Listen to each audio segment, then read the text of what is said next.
कैसे हो? बढ़िया। ठीक है बेटा, आज हम पढ़ेंगे कक्षा 4 का पाठ 4, ठीक है, जिसका नाम है सोन मछलियाँ यानी स्वर्ण की बनी हुई मछली। पानी में कौन रहता है? मछलियाँ रहती हैं और भी कई जीव जंतु हैं जो पानी में रहते हैं, ठीक है। तो मछलियाँ कई प्रकार की होती हैं, आपने देखी भी होंगी कुछ तो, ठीक है। तो और कुछ जैसे इस चित्र में दिखाया गया है, देखो कौन सी मछली है? शार्क। कौन सी है ये? शार्क, व्हेल, स्टारफिश, है ना, क्लाउन फिश, ठीक है। और देखो गोल्ड फिश, टूना मछली, ठीक है। तो ये जैसे इसमें देख रख सर्प मछली, सर्प मीन, इसी तरह से कैट फिश, है ना। ये देखो अब इसी बहुत सारी है, ये तो बहुत सारी मछलियों के नाम है। तो ये कई तरह की मछलियाँ पाई जाती हैं पानी के अंदर, ठीक है। अब देखिए, तो मैंने आपको बताया मछली कितने प्रकार की होती है बेटा, आपने देखा है ना। इसी तरह से देखो, अब ये क्या है? स्वर्ण मछली है, सोने की मछली है, और एक मछुआरे पर ये कहानी है, लेकिन इसे कविता के रूप में दर्शाया गया है, यहाँ बताया गया है, ठीक है। ताल में जी ताल में सोन मछलियाँ ताल में मतलब तालाब जैसा होता है ना, तालाब में पोखर वगैरह तो होते हैं तालाब, उनमें उसके बारे में बताएंगे। ताल में जी ताल में सोन मछलियाँ ताल में मछली कहाँ है? सोने की मछली कहाँ है? ताल में। मछुआरे ने मंत्र फूका, जाल गया पाताल में। मछुआरे ने मतलब जाल को पानी में फेंका और वो कहाँ गया? सीधा गहराई में गया, ठीक है। यहाँ पाताल से मतलब गहराई है, ठीक है। थर थर कांपा ताल का पानी। जो पानी है तालाब का वो बहुत, जैसे अपन जाल वगैरह डालते हैं तो एकदम पानी एकदम झंझनाट करता है ना, इस तरह से बताया है कि थर थर कांपा ताल का पानी, फंसी जाल में मछली रानी। थर थर कांपा ताल का पानी, फंसी जाल में मछली रानी। जब जाल नीचे जाता है तो पानी एकदम कपा जाता है और जो मछलियाँ होती हैं उसमें वो जाल में फंस जाती है। तड़प तड़प कर सोन मछलियाँ मछुआरे से बोली भैया। देखो, तड़प तड़प कर सोन मछलियाँ मछुआरे से बोली भैया, मतलब एकदम से जब जाल में आ जाती है मछली तो एकदम तड़पड़ा जाती है एकदम से ना। और फिर उसने क्या कहा? मछुआरे से कुछ बोला। क्या बोला? देखते हैं।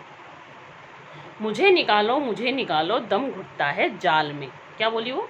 कि मुझे इस जाल से निकालो, मेरा इस जाल में दम घुटता है। होता ही बेटा, अगर मछली जो पानी है, जल की रानी है, पानी में ही रहेगी तभी वह ज़िंदा रह सकती है। अगर जाल में पकड़ कर उसे बाहर लाया जाता है तो वह मर सकती है, ठीक है।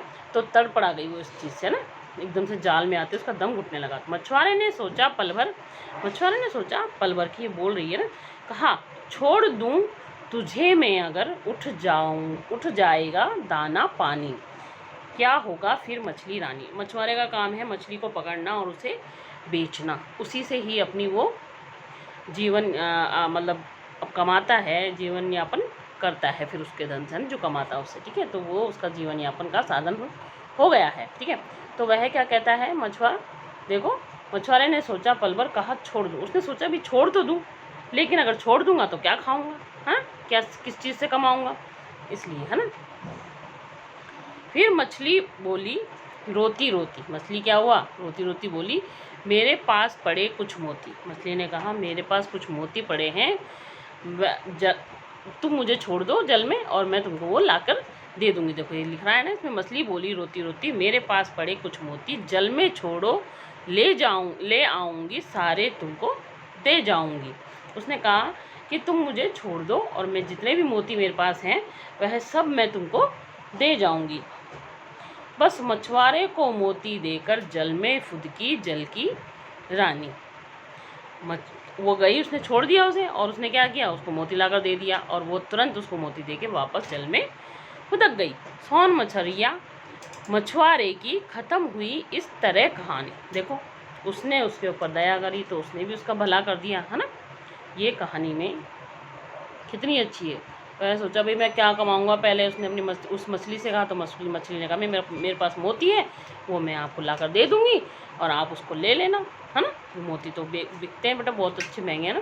तो उसने उसको दे दिया और मछुआरे ने मछली को छोड़ दिया और वो वापस पानी के अंदर चली गई, ठीक है। तो इस कविता के जो लेखक हैं उनका नाम क्या है? रमेश तेलंग। क्या नाम है बेटा? रमेश तेलंग। हाँ, हमने क्या सीखा इस कहानी से? इस पद्य में हमें यह समझ आता है कि प्रकृति में सभी एक दूसरे पर अपने जीवन के लिए निर्भर हैं। जो ये प्रकृति है, ये दुनिया है, इसमें क्या है, प्रत्येक चीज़ एक दूसरे पर निर्भर है अपना जीवन यापन करने के लिए।